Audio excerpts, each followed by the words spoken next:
Nice to see so many people. One of my big responsibilities each week. Jake? Thank you.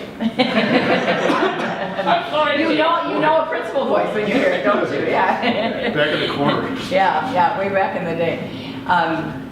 If you have a name tag on that isn't typed up, we'll be happy to type it up for you. Just leave it on the counter, and in a week, usually, it gets typed up, so please do that. I'm Camille Mortimer. I'm from Project Foundry, and I'm one of the organizers here. Brian Mayer from Little Studio, who does our video recording, is also an organizer. We have a new organizer who just joined our team, Greg Barker, back here. Hello. Yeah, and Abby Tabner, of course, is the fourth organizer of our group, and she is starting the new generator class in Madison this week, so she's not with us. And She's Brian, physically in the building. Oh, is she? Yeah, the jury mentor sworn here. Oh, well, see, she said she couldn't be here today because... She's- Oh, mentor swarm's here today. Oh, that's why. Yeah, so that's good. And Greg and Brian, are you off to Kansas City? They wouldn't let me in because I wasn't on the website yet. It was too fast. Maybe we can fix that. I think you should just go. Yeah. Yeah, just show up. What do they do without you? So, Kansas City Kauffman Foundation is where Million Cups emanates from, and they are doing another orientation for folks across the country who help make Million Cups happen. We're all volunteers. We work as people who do this for about 1 year, and then we rotate out, and somebody else rotates in. So, when your organization spirit rises up, and you want the opportunity to speak to one of us, all right? And there's opportunity there to get involved. Thanks to Jake for coffee this morning, and one-page bookkeeping, accounting, bookkeeping. Both. Both. All right, very good. We're thankful for it, and he's our new coffee picker-upper in the morning, so that's great. We solved that problem. And this is Steve Deinhardt, and welcome, Steve. We're glad you're here. Well, thank you. Yeah, Steve is leading up MoolaPitch and going to tell us about that today. He's from the Madison and Milwaukee area and is in investment banking and has this new opportunity. So take it away, Steve. We're glad you're here. Okay, fantastic. Thanks, guys. Thanks for coming out. Who's an entrepreneur? Who's raising money? Okay, good. I got a good audience here. All right. What are you using to raise money? How are you doing it? Me? Yeah. Networking. Networking? Yeah. I know I had a hand over here someplace. Give me another hand. Give me a hand. Come on! Hopes and dreams. Hopes and dreams. Okay. You know, part of the problem I find in Wisconsin generally, and I don't mean to diss the Angel Network. The Angel Network is great. It's fantastic. But a lot of the entrepreneurs here sit around and have gotten into the idea that, hey, the only way to raise money is, hey, I gotta go to the Angels. Plain and simple. And there might be, I don't know, there's what, somewhere between 30 and 50 angel funds in the state. But they only do 1 or 2 deals a year, okay? So if you're waiting for angels, you got an awful lot of competition you're dealing with out there. I hear, you know, the number generally in the angels is that they'll see somewhere, 100, 200, 200 books a year. And they, so you get about a 1% chance of getting it done. I've had businesses before in my life, okay? And to be honest with you, I was the guy on the corner saying, hey, I'll sharpen your, I'll carry your garbage out for a quarter if you invest in my business. I did everything I possibly could to raise money. I had the friends and family plan, I had quote unquote VCs, I had Reg Ds, I had Reg As, I raised a couple $1 million, but the point was I had to do everything I possibly could to get it done. And if you're an entrepreneur, that's really the type of approach you need to take. And what I want to talk about today is a new tool that should be in your fundraising toolbox, which is crowdfunding. It's not there to supplant your connections out there with the VC community, with the angel community, with your friends and family, with the thoughts of doing private placement generally. But it's another tool, it's a great tool. And it's a tool that provides you control, as opposed to a tool where, hey, you got a sheet there, well, I don't really know what the value is on the company. Basically you're subject to the golden rule, right? You as the golden rules, okay? So, in any case, let me step back. Myself personally, as I said, I've had businesses before. Through businesses and raising a lot of money, I ended up, after my business went down, hey, failure is a good thing in life, teaches you lessons, right? I ended up in deal making and doing investment banking, primarily on the sell side. I do have another company, Heartland Business Transitions, which basically we're up across the US. But I had a lot of companies that came to me asking to raise smaller sums of money, $250,000, $500,000, which is really a little outside my wheelhouse. But in any case, when the crowdfunding laws came into effect, it was a great opportunity, and I went forward with it. So let's talk about securities crowdfunding. Notice I don't talk about equity crowdfunding because that's a little too narrow, and you don't want to give up equity.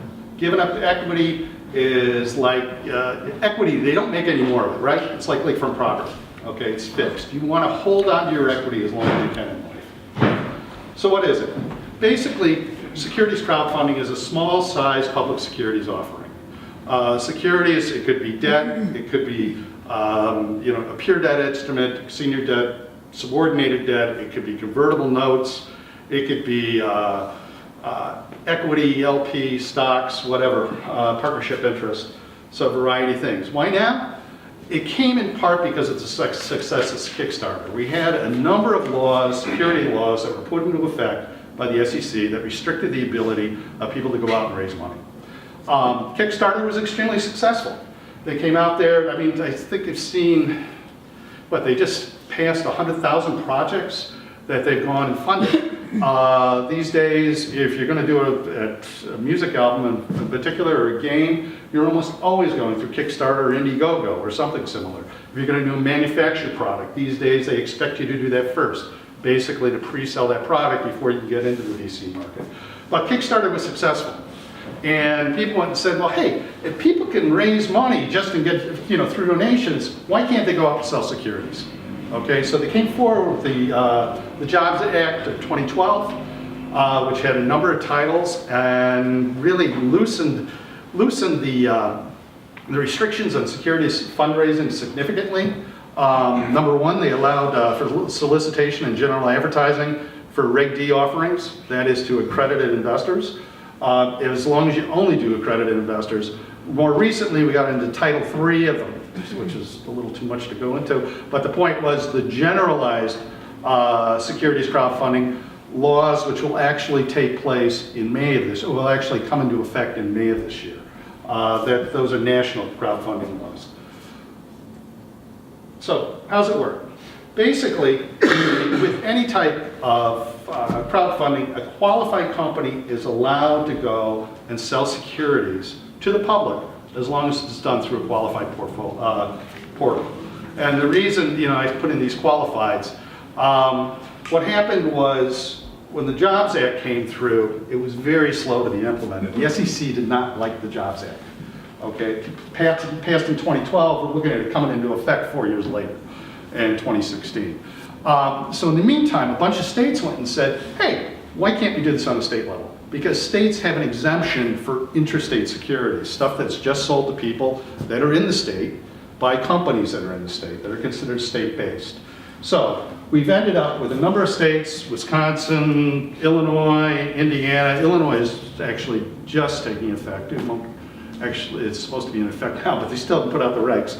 Iowa just came in, Minnesota. But a number of states that allow qualified companies, that is state-based companies, to sell to residents in the community. Okay, what makes more sense than to have Wisconsin companies funded by Wisconsin people? Okay, plain and simple. And you have your base of people that generally know the folks that are there. Many companies are targeted to that particular market, and anyway, that was the law. It went into effect in June of 2014, and there's a number of portals that have been set up in the state. So far, there are 5. Only one has been active. That's Craft Fund, which is based here in Milwaukee, and they're targeted specifically at beverage and drink companies. In particular, their niche has been breweries. So anyway, we put together MoolaPitch.com. To be honest with you, the biggest problem I'm having with MoolaPitch.com is convincing entrepreneurs to get on board. Basically, MoolaPitch.com is a transactional site. We're bringing together investors and we're bringing together qualified companies, okay? We want to have opportunities for investors on there. At the same point in time, we want those investors to come in order to invest into the particular companies. I've had a difficult time actually convincing entrepreneurs to come on board because they drank the Kool-Aid. Oh no, I have to go through the angels, okay? We finally gotten up to a pretty good mix now. I expect to open, I was going to do March 1st, probably being pushed off to, I'll never open anything on April 1st, April Fool's Day. Terrible day to target, so April 2nd, or in the latter part of March. And right now we have between 4 and 70 companies that are going to come out. They're going to come out from across the state. Basically what happens on MoolaPitch is an investor goes on the site, they see a small tile displaying the company, they're interested in it, they click on that particular company, they'll get a fuller summary of the company, they can dig down deeper, I won't go into it here. You can see the progress on the company at that point in time. Here you have 4 backers for $15,000 on a $49,000 goal, I can't even read here. So you can dig through, if you're interested in doing the investment, you go down further, you can get your full set of investment documents. You can get a disclosure document, which the state requires. In addition to that, the business plan, the securities offering, and subscription agreement. At the same point in time, you can do Q&A to the issuer of the company. So the idea here is to provide a simple portal for a wide variety of investment opportunities for the investor. They're limited to, basically it's limited to Wisconsin state interstate offerings only. That means they have to be Wisconsin issuer. The offering has to be registered with the Department of Financial Institutions, which is just basically, it's a checklist registration. They have to have it for 10 days. They check to make sure everything happens or is there. You can only do offers and sales only to Wisconsin residents, and those are residents for tax purposes. And the sales have to go through a registered site, such as MoolaPitch. What are the benefits? Well, number one, it enables a company to directly communicate with the investment community.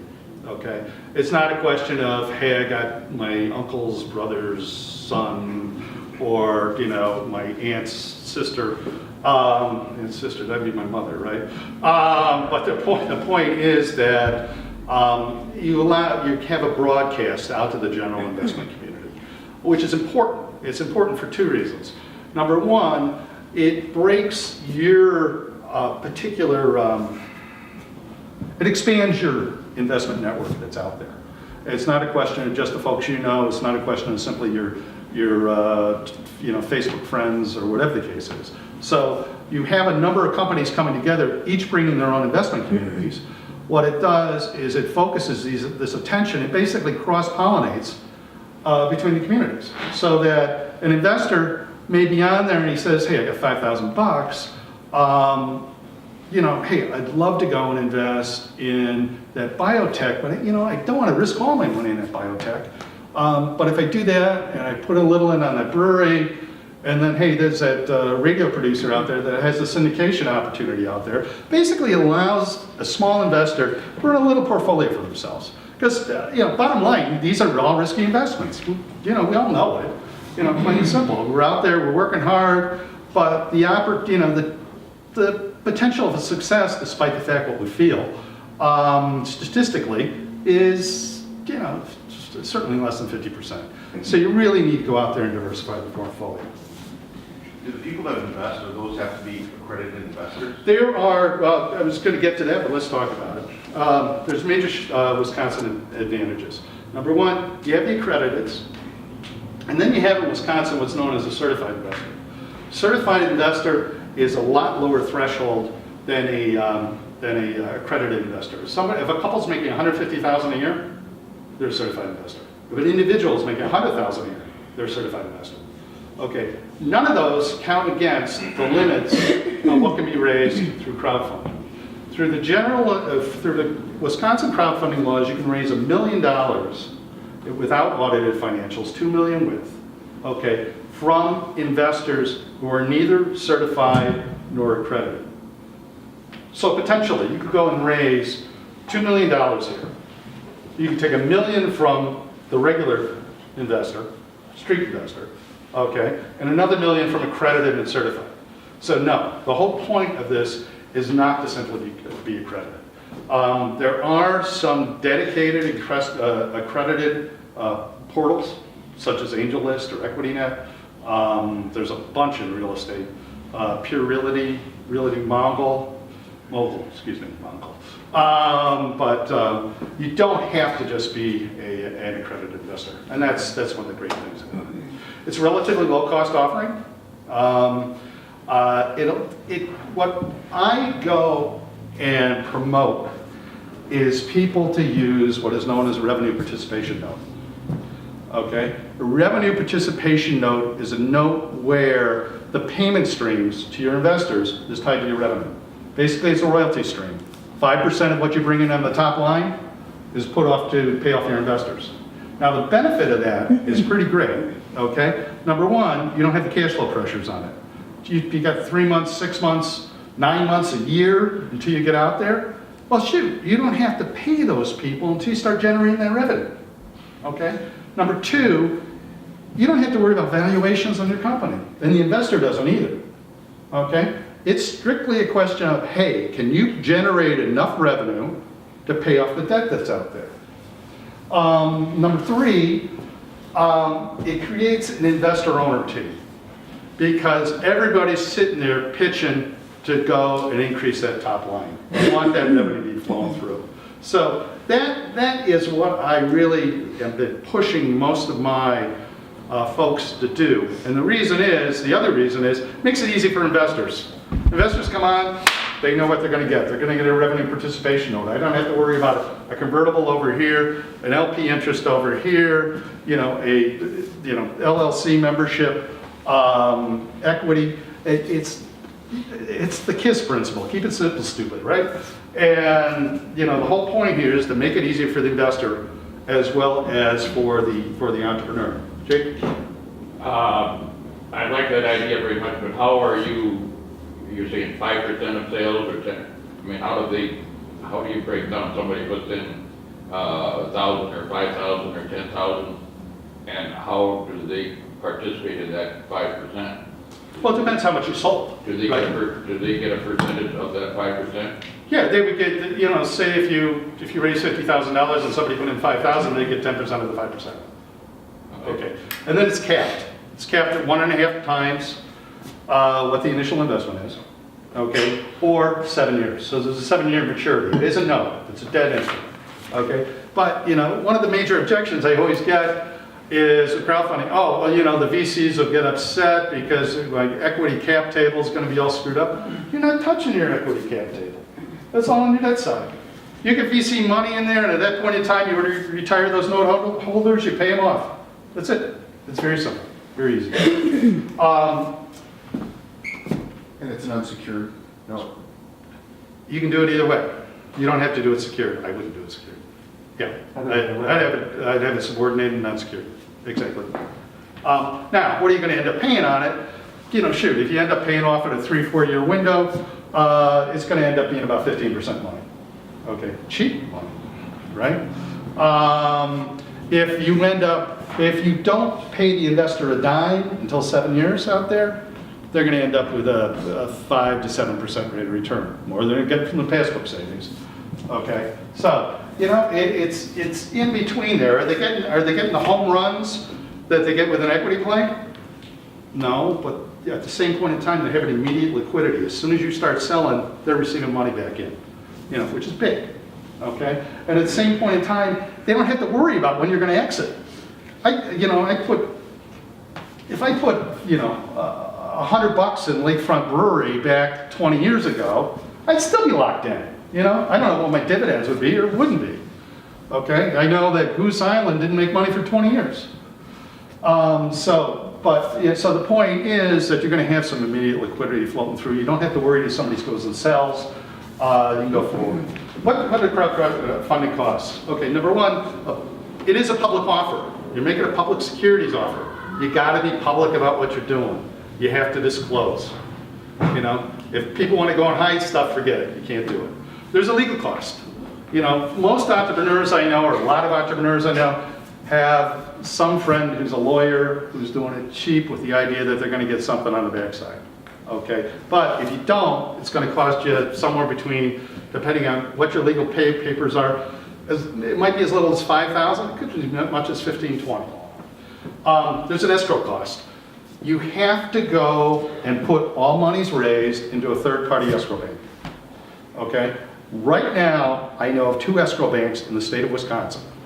Okay, and it has to be a state-qualified escrow bank. The one, which is Monona State Bank, said they won't do anything. So I have one bank right now, which is Citizens Bank, which is way up at Hudson, which you know, most folks know, but it's up by the cities on the border. And there's a platform cost. And for me, that's $1 million an offer. I'll take it. I'm joking. but anyway, basically, there's a scale in there. There's an initiate. You know, I don't believe you give away stuff for free. Everybody thinks it's worthless. Okay, so basically, it's a $500 application fee, and then there's other fees that are in there that are negotiated out in terms of going forward. So there are costs associated with it.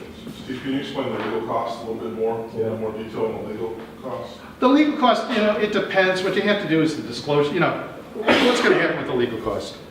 Okay, I have boilerplate on a securities, you know, on a revenue participation note. Okay, that's boilerplate. You really want to have an attorney do it, look at it. Okay, and inevitably an attorney is going to say, well, that period shouldn't be here, it should be over here. You know, you deal with attorneys, they're all English majors. Anyway, so I have boilerplate on that. I have boilerplate on a subscription offer agreement. I have samples of the disclosure document. Every disclosure document has to be a little different, okay? If you ever done an offering, the disclosure document is those first 10 pages of the 13-page offering document that say how you're going to lose everything you put in and tells you every reason you don't want to invest. That's the biggest document that you need to have done. Then, of course, you need a corporate organization. Okay. So, you know, those are the breakdown. Now, what the costs are associated with that, as I said, I have some attorneys that basically do it for free with the idea that, or for significantly reduced costs. I don't have them, but clients have them, okay, with the idea that, hey, if this guy hits, I know I'm going to be doing his corporate work, okay, on a go-forward basis. And that's why I actually put out the boilerplates to make it easier for the entrepreneur to say, look, this is what I really like. Just, you know, I want to keep this low cost. Here's the words, okay? Scan them in, redo the docs. Wouldn't it be to your benefit to have some attorneys to refer? Because this, I mean, I'm a startup and this is like a little overwhelming to me. It would be, and I ultimately will, okay? But right now I have companies, we're Wisconsin portal, okay? So I have companies in Soldiers Grove, I have companies in Princeton, I have companies in Sheboygan, I have companies in Elkhart Lake, I have companies in Madison, companies in Lodi. I don't know attorneys in all those spots. And you really need to have an attorney that you're comfortable working with, okay? And it doesn't have to be, you know, this is not really rocket science type stuff. The other thing is, you know, I know, like, for example, you can get all this stuff. I know in Madison, I'm not sure about Milwaukee or Marquette, they got a law and entrepreneurship program that you can go, they'll draft they got third-year law students that'll draft all the docs for you for free, okay? Or maybe it's a nominal fee. And so I'm sure there's some similar type resources that are available here, for example. But if you get to some of those more outlying places, you know, it's a little different. One question about, Sure, go. is there anything in any of the crowdfunding? I was done, by the way. That dictate that attorney has to be licensed in the state of Wisconsin? Everything No, else- no, there's nothing, you can have, shoot, how Probably many, one. you can have whatever type of white shoe law firm you want. Yeah. Yeah. I'm sorry. I was going to say it's if it's Wisconsin intrastate, Wisconsin law, you probably need a Wisconsin lawyer. No, No? you don't. I mean, as long as they understand the law, I mean, bottom line is, if you ended up with, you'd want somebody to understand the law. It's not that complicated, though. If I could understand it, it's a secondary. Anyone could. Yeah, exactly. No question about it. So there's a chance for you. Yeah, there's a chance, exactly. I mean, you're right, you would want somebody who's more familiar with the laws of the state of Wisconsin. But as long as there's nothing in the crowdfunding laws that says it has to be, then it opens it up for you, that's all. Yeah, exactly. I mean, and it's, shoot, you can get sued in any state, right?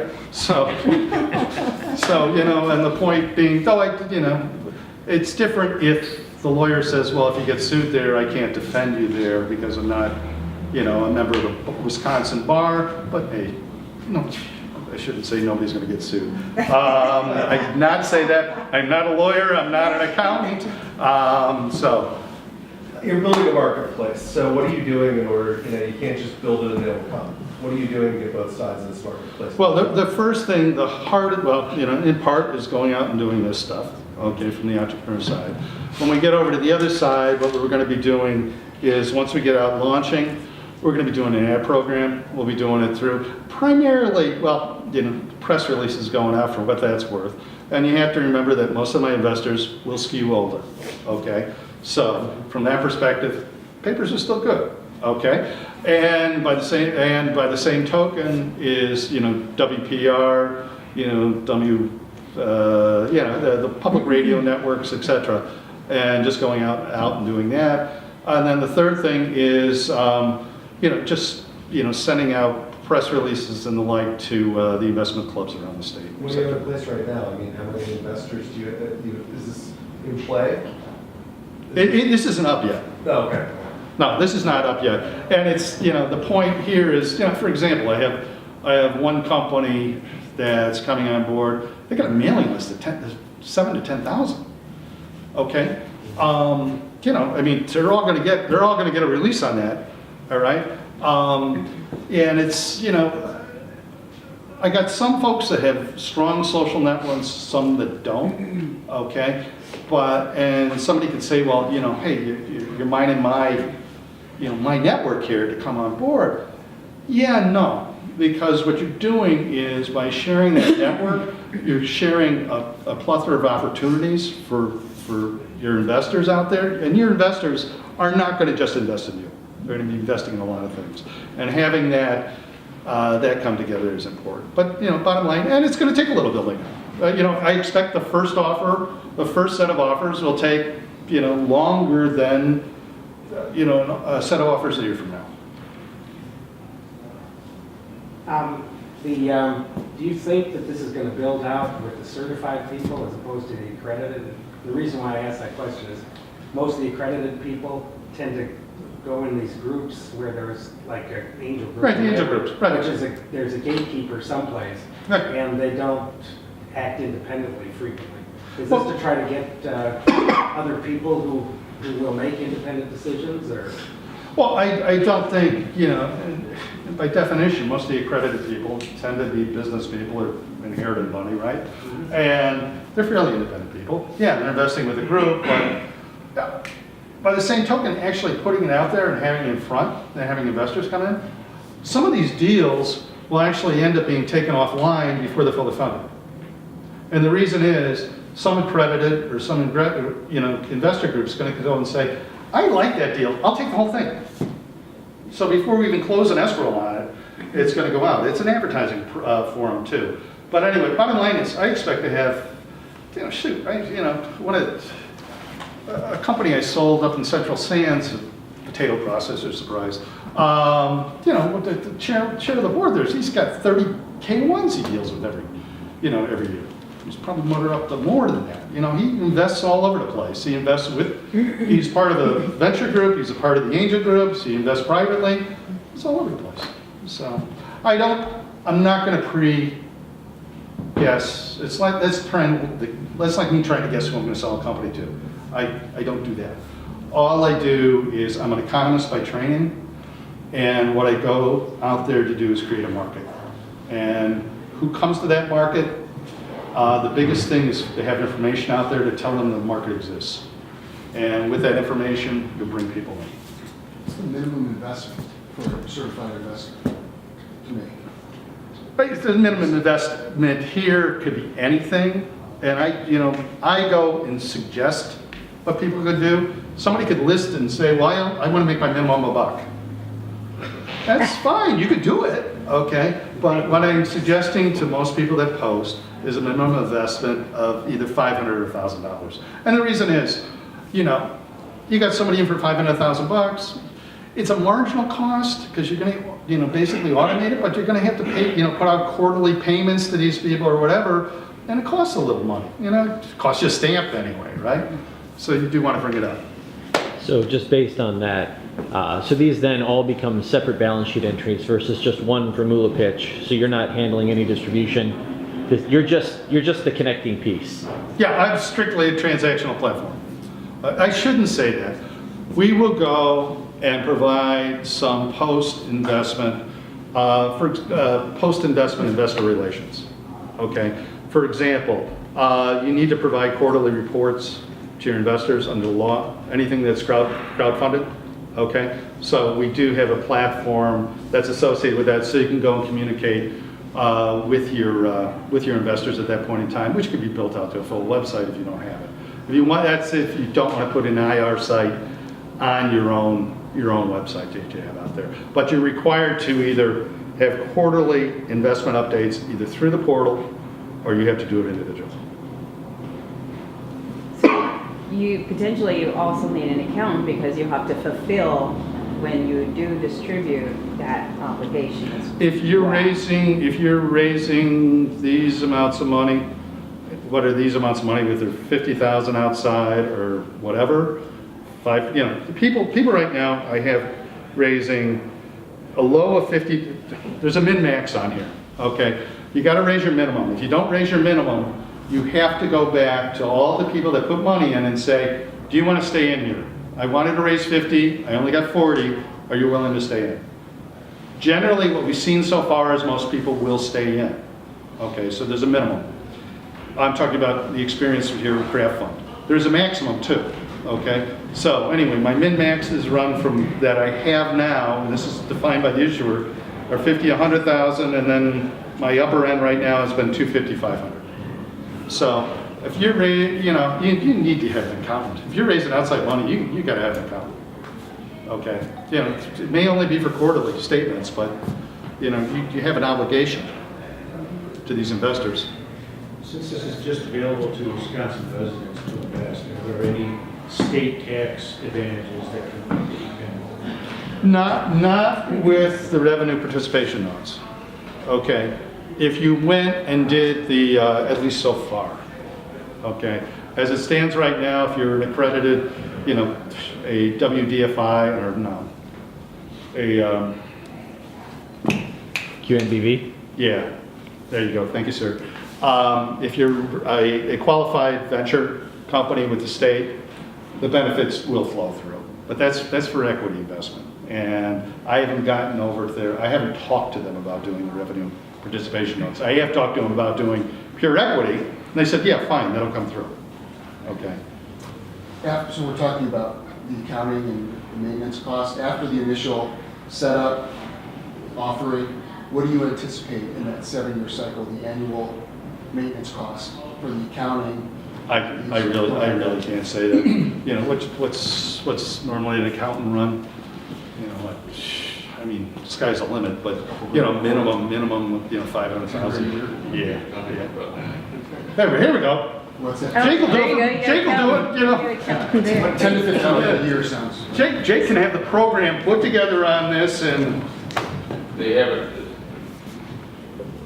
we're thinking about doing the same thing that you're talking about. okay. And with one-page accounting, they will have access to the books at any time. The company books any time they want. They can't do anything, but they can go look and see if they're making money, what the sales are. And once the cash flows, they see everything, because it's all, they're part of their company. And then they get 5% of the sales. They're portion on 5% of the sales. Yeah, what's nice about doing the 5% of the sales is they don't have to worry about the owner driving around in a Porsche, okay? A company-owned Porsche, okay? So it's all a question of the top line, so everybody's together. Well, they don't have to wait for dividends. And you don't, no, exactly. And the whole idea of decide, I mean, shoot, how often did you get Amazon dividends? You mentioned real estate. I'm a broker, and so we get a lot of correspondence from the National Association of Brokers saying that there's going to be a lot of crowdfunding for real estate. It's going to be a big portion of it. It seems like a natural when you have fixed revenue streams on properties that people could, 20 people could go in on an apartment building. Is that niche as strong as it seems? I mean, It's very strong right now. It's, in terms of crowdfunding, out there on the accredited sites, the real estate's the strongest segment. I got a project up in Port Washington that I may do on a real estate site. I won't do it on here because we're going to be looking for, it's a $5 million project, which means it's going to cap out here unless I just do pure accredited. We're actually going to do a separate segment on here for the project. But for the real estate section, we'll probably go over to a pure real estate site. And even on that, you can get pure different ways. You can get debt financing as well as equity financing. So, yeah, I mean, that's what developers do all the time, right? yeah. They go out there grabbing money. Come in. Steve, have you thought about, in terms of your own business here, and growing that, the kinds of supports that young businesses are going to need, and the questions that are being asked, actually, and bringing some of those services in, a one-page accounting, some legal services over time to help support what goes on? I know, I fully expect to, as we get out there and develop, to have a list of accountants, a list of attorneys, a list of service providers that want to work with crowdfunding companies. Yeah, I do expect that. It's just, to get that out of the gate, it's tough.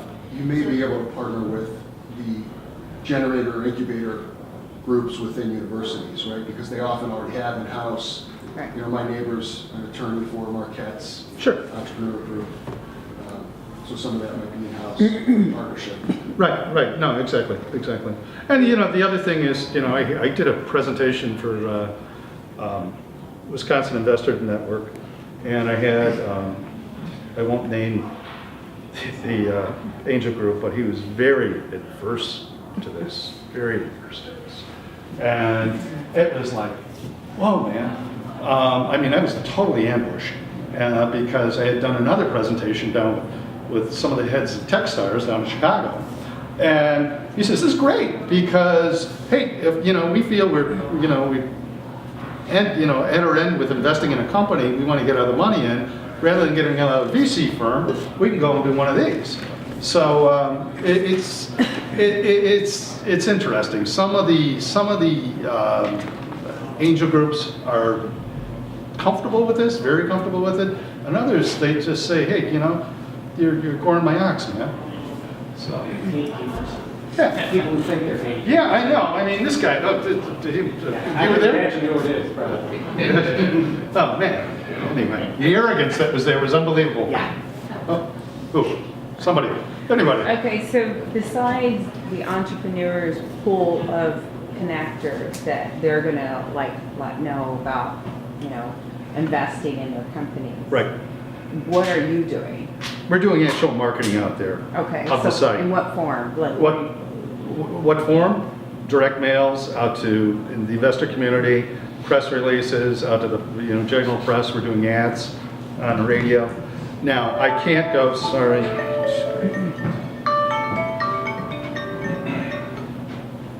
I apologize about that. Even worse, it's my son.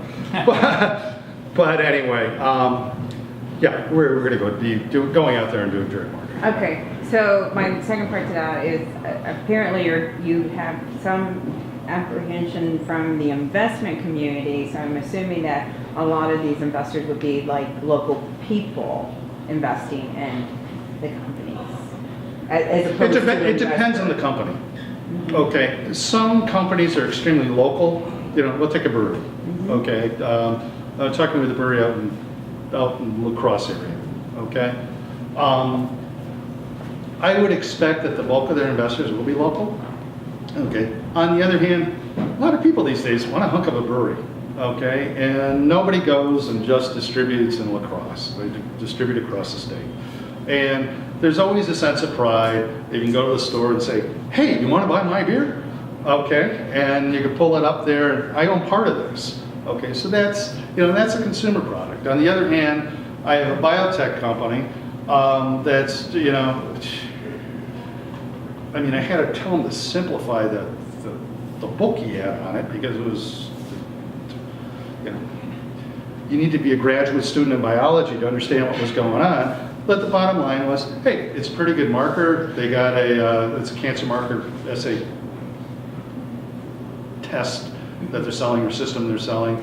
And, they already have a distributor for it. They have actually a co-producer, a co-manufacturer on it. They know what the profits are. The distributor's already said what the money's going to be on it. It's a complex type of investment, but you can see how their cash flow is going to flow through straight through. And what happens if they're taken out before they make revenue?